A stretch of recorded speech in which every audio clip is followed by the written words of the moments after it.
Hello again, everybody. It's John Russell, psychic, paranormal investigator, and author. And today I want to talk about a fresh pet peeve of mine, and that's how quote unquote fake news or news in general um, refers to the paranormal, to UFOs, to psychic matters. How does that connect? How does that influence our perceptions about UFOs, about psychics, about paranormal matters? Well, it influences it a lot, come to find out. And the way this came home very forcefully to me is I have noticed some people that are adverse to looking at news stories from certain news sources. Now, here again, I'm going to refer specifically to UFOs, paranormal news, supernatural news, Bigfoot, uh, other supernatural manifestations, psychic phenomena, and so on and so forth. Those will be the topic of my discussion for this purpose, not going off into conspiracy theories or political issues or anything else. We're just sticking to how the news presents and covers the paranormal, UFOs, and etc., and how people react to that and how they respond to that, what their responses are. Now, the problem seems to be that there are credible news stories out there, but in one person's perception, that credible news story is presented from a wrong source, a source that they don't deem credible or deem to be fake news, or that just doesn't match up with their particular uh, predilection towards politics, their belief systems, and so on and so forth. So, therefore, there's something wrong with that news source because it doesn't jive with what they believe in. Okay? Now, there's a huge problem with that. If we're going to discover the truth, we have to be willing to go where the truth leads us, number one. Okay? I wrote a poem one time, and in this poem I wrote a line that in effect went something like, "No one wants to hear the right thing from the wrong person." So in other words, if someone approaches you in your life that you don't have a great deal of respect for, or you may even think is derelict or evil or just whatever, slovenly, or you just have an instant dislike to them, there's a personality conflict there. Excuse me. And if this person approaches you, this person whom you dislike for whatever reason, but they give you a really, really good, sound piece of advice for your life, more than likely it's going to rankle you. You don't want to hear the right thing from who you perceive to be the wrong person. And that's part of the problem with stories about the UFOs, psychics, paranormal, so on and so forth, is that people are hearing the right things, but from the wrong source, quote unquote wrong source. A recent example of that is a dear friend of mine. I sent a link to the Fox broadcast where the former director of national intelligence was on, talking more about UFOs. So, credible person in the government, credible story, credible source, but because it was on Fox News and this person doesn't quote unquote trust and doesn't quote unquote like Fox News, they were reluctant to even click the link and examine the story, and said they were very skeptical because of it. So I found several other links to the same story and sent one of those as well, one from Newsweek, and said, okay, well, how about this one? So we can't pick and choose our sources because we don't like them. Well, I don't like that reporter. Well, I don't like that station. Well, I don't like this outfit. I don't like this newspaper, so on and so forth. We have to be willing to follow where the truth leads us. And the truth can lead us places that we may not want to go.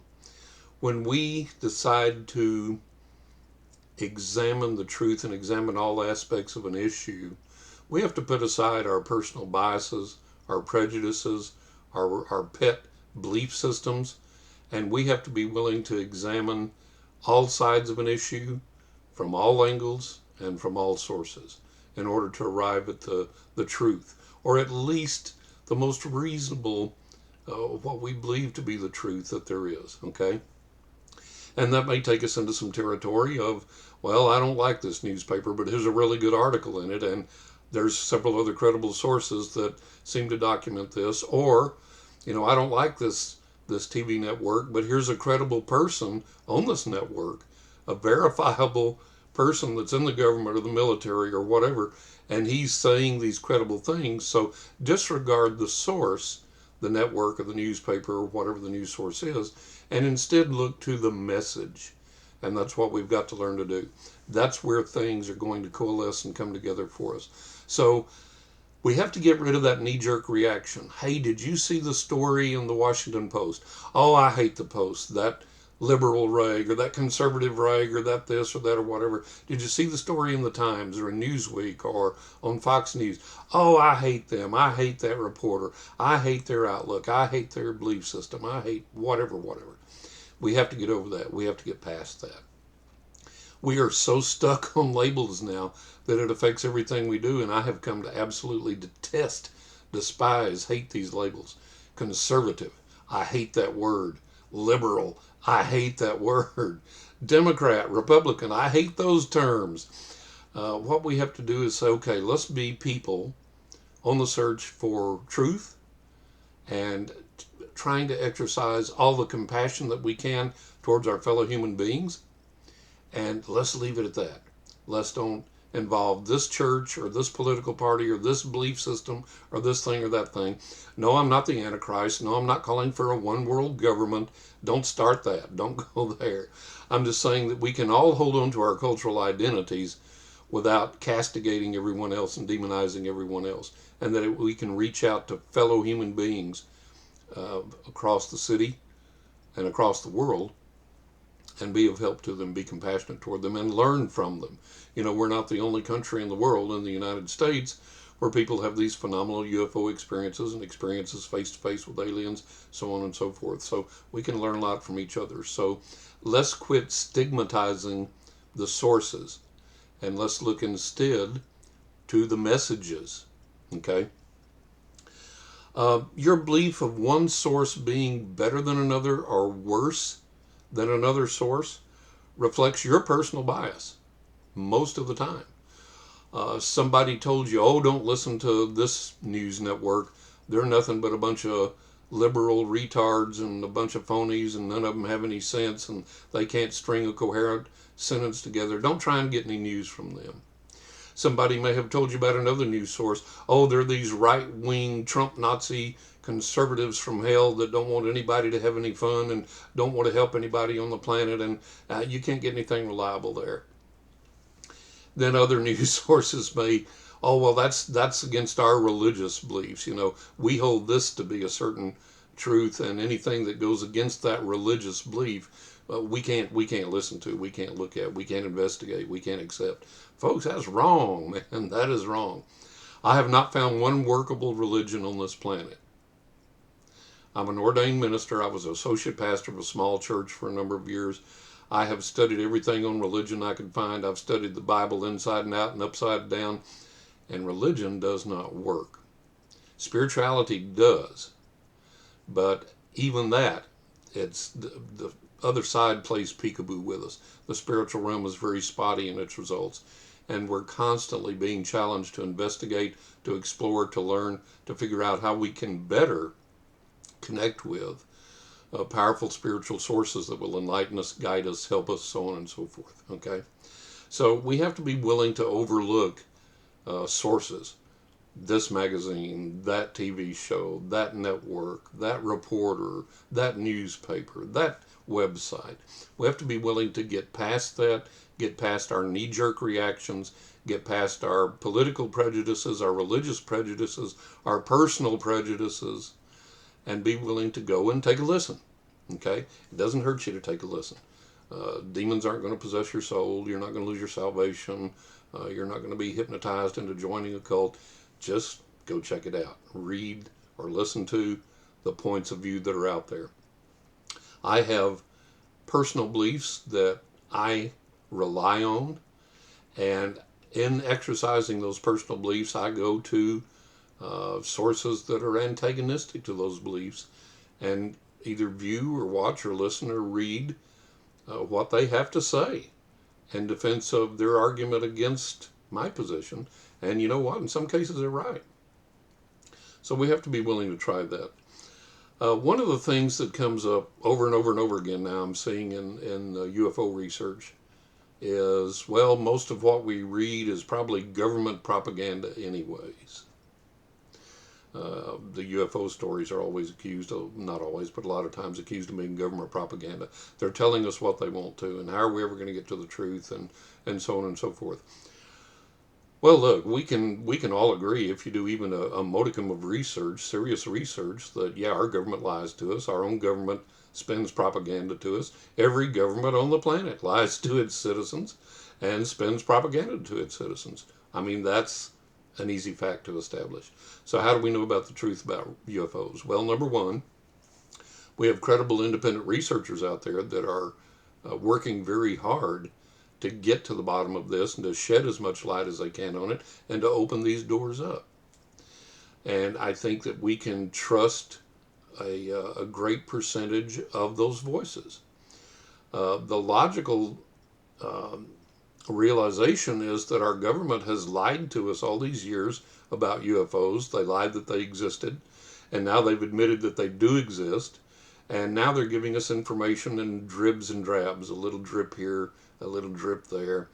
And look, it's been 3 or 4 years now since the New York Times ran the big articles, several articles, on Luis Elizondo and the UFOs that were photographed by or videotaped by our fighter jet aircraft, and the government and the military confirmed that they were UFOs. They are anomalous.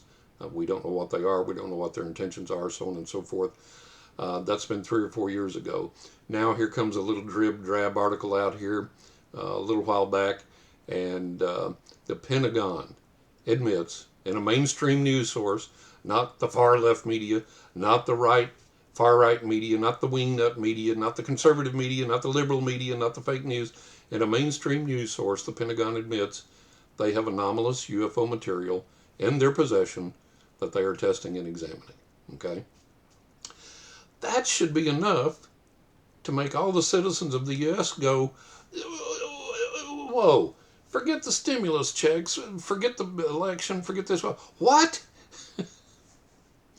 But it didn't. We're worried about spring break and the virus and whether putting on 13 more masks will help, and on and on and on. And it makes me wonder what it's going to take to wake us up. And then the former director of national intelligence has admitted that there's a ton of UFO stuff there that he tried to get under the Trump administration. Him and Trump worked together to try and get it declassified before he left office and to get it out there. And he said it's just a small amount, that there's a ton there that's classified, that it needs to get out. The American people should know, so on and so forth. Senator Harry Reid has spoken out several times before in credible interviews with credible reporters and said on camera that yes, the UFOs are real, the information is there, the government knows it, the government's hiding it, just a teeny little portion of it has been presented, and that there's a lot of it there. Okay, so we know the government lies to us, yes. But now they're giving us this dribs and drabs. And the thing that amazes me again, like I said, is all of this stuff is coming out and nobody's shell-shocked. And I mean, shouldn't we be? I mean, most of us believe that there's life on other planets, that we have been visited by UFOs. We don't know what they are. We don't know whose they are. We don't know what species, what race, what kind of people or beings that they are. But most of us would agree, yeah, they're here. And a lot of us have seen them. I have. And a lot of us have had close encounter experiences. So those people are probably like, well, yeah, what's the hold up here? Come on. But the people that are skeptical or disbelievers or whatever, I'm kind of shell shocked that they're not coming out in mass and going, what? And the Fox News reporter, you should have seen the expression on her face when the former director of national intelligence was telling her these things, and she was kind of like, is this a joke? Are you kidding me? It was kind of like, so I guess to some people it is mind-bogglingly shocking, but there is so much evidence out there now that you don't even have to be a serious researcher to find it. Just casual research on the internet will give you all the evidence you need that UFOs are real, that they've been here hundreds of years, that we have been visited, that people have been abducted, that there is a ton of physical evidence people have that UFOs are real and that they've been here. People say, there's no physical evidence, there's no physical evidence. Go back to Stanton Friedman, may he rest in peace, and read and study some of his work. And he stated in essence that there's such an embarrassment of riches of physical evidence that UFOs have visited the planet that it's unreal and that it's out there for anyone to find. And it is. So, excuse me, the research is there. I think we can move past the government propaganda stage unless it's trying to revert back to, oh, it's swamp gas or you saw a plane at night or something like that. So we have to realize now that we have to start looking at these news sources seriously and take in a lot of different news sources. It's not going to hurt you to do so. Find the common thread. Is there a credible person as the common thread in these news stories? And then I know we're going to go off into some of the sources that you may deem to be undesirable, the conspiracy theory guys and all those kinds of things, the wild and incredible claims. Okay, I can understand. But my viewpoint on the wilder of the claims, now here I have to stop and back up a little bit. I have to interject here that I have learned something over my years as a professional psychic and paranormal investigator. I've had well over 1,000 physical manifestations of the paranormal in my life now. These are things that other people have seen. We've filmed, we've recorded audio and video, we've photographed, so on and so forth. So they're not hallucinations, they're not the visions of my deluded brain, or they're not something I meditated and dreamed up or something like that. These are real events that happen in the physical realm. Now, with that gives me the perspective of realizing and knowing that some of these events that I have experienced and others have experienced are really bizarre, are really, really strange, okay? So that makes me a little more open, a little more receptive to people that have this wild, bizarre, weird experience or claim. I'm not going to discount it out of hand, but I will say, okay, where's your evidence? Tell me more, show me more, what have you got? And if someone makes the claim that it's something they can do, then show me, then I want to see that. So the wild claims, I remember one time there was a friend of mine, we lived in upstate New York, and there was a friend of ours, he was a friend of my wife's before he became a friend of mine. He's now on the other side. May he rest in peace. And he had a little bit of a psychic gift also. And we were at a party one time where this person was telling us that they knew someone who could set ice cream on fire with the power of their mind. And so I was like, okay. And he was the same as I was. We've got to jump all over this. It's like, well, how did he discover this? You know, was he eating ice cream and one day he looked down at the ice cream container and went, damn you, ice cream, burn. So how do you discover that? I'm going to see if I can set this ice cream on fire with my mind. Anyways, that was the claim. So my friend and I were like, we want to see this. Let's do this. Set us up with the guy. I will bring the pint of ice cream, and I will not let him touch it, handle it, or manipulate it. I'll open it, set it down on the table. Let's see him set it on fire. And of course, that never manifested. That never happened. So wild claims, okay, show me. You know, it's okay to see if you can get evidence for wild claims. And then some of the wilder claims, like I was in an underground fight with extraterrestrial aliens and they wounded me and I have this scar. Well, okay, there's no evidence there for that, and apparently none you can procure. But let's not throw it off the table entirely. Let's put it on the back burner as a possibility, as it might be, and then see what we can do with it down the road. But when we have mainstream news now coming out with these stories about UFOs from credible government and military figures, let's accept that. And even if it's a mainstream news source that you don't like or approve of or agree with, doesn't matter about the source. Let's absorb the message. Let's utilize the message. And let's see what we can learn from that and do with that and how much further we can go with that. Don't let your bias against something stop you from receiving the truth. Now I have to make a statement here that we can get too demanding in the show me department. And as a professional psychic since the age of 18, I'm 67 now, so I've been around the block a few times in this whole thing. And as a professional psychic, I can tell you people demand all kinds of ridiculous proofs. And it's always, tell me what I want to hear, impress me, dance monkey dance, show me something really great.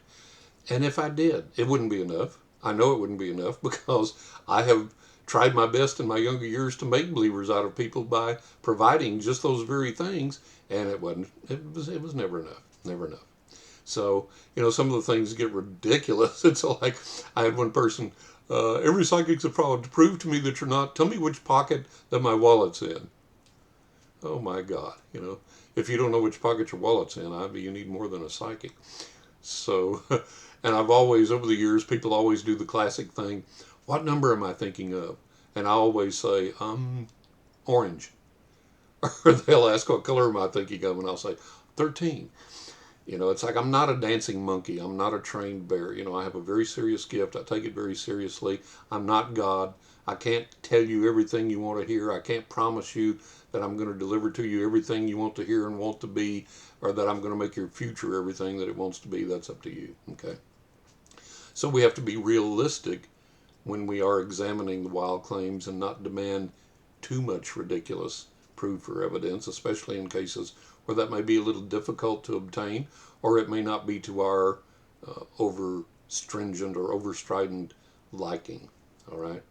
So again, as this progresses, the UFO news and other paranormal stories progress, and other things come out in the press, let's be open and receptive to the message.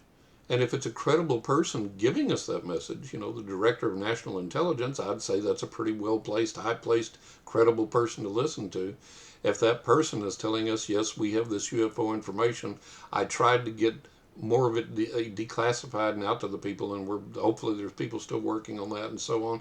If somebody's telling us that, we should listen, regardless if it's some guy in suspenders on the street corner with a megaphone reading it off a script. And if we can say, oh, well, yeah, I researched this and found the interview with the guy, and sure enough, this is it. So, again, don't look so much at the messenger. Look at the message. And then let's work backward from there, okay? And if there's a credible source for the news, boom, your problem's solved. And it doesn't matter whether it comes from a left-wing paper, a right-wing paper, a conservative paper, a liberal paper, a wingnut paper, a conspiracy theorist, whatever. If it comes from a credible source, okay, and it can't be refuted, that's what you need to run with. So that's been my take on this, and I hope everybody adopts that and becomes a little more open and a little more receptive to discovering the truth, and that we get out of our knee-jerk biases and our automatic responses to things based on our political belief system or our religious belief system or what our friends have said or parents have said or families have said, and that we can climb outside of those things and let's get at this truth. And I've learned over the years to get at the truth, I'm going to have to climb outside of all of my belief systems, because that truth is going to shatter them more or less completely or partially along the way. And I have to understand that. So my motto is always, let's follow the truth wherever it leads us and from whatever source it comes. If a talking dog comes in my backyard and tells me a story and I can validate it, I'm gonna go with what that information gives me, regardless of the source. Okay. So let's lay aside some prejudices. Let's lay aside our, oh, I don't believe them, I don't listen to them, I don't trust this, I don't like that. Let's lay that aside, because otherwise we're going to start losing some very important messages here that are coming to us that may change our lives on this old planet forever.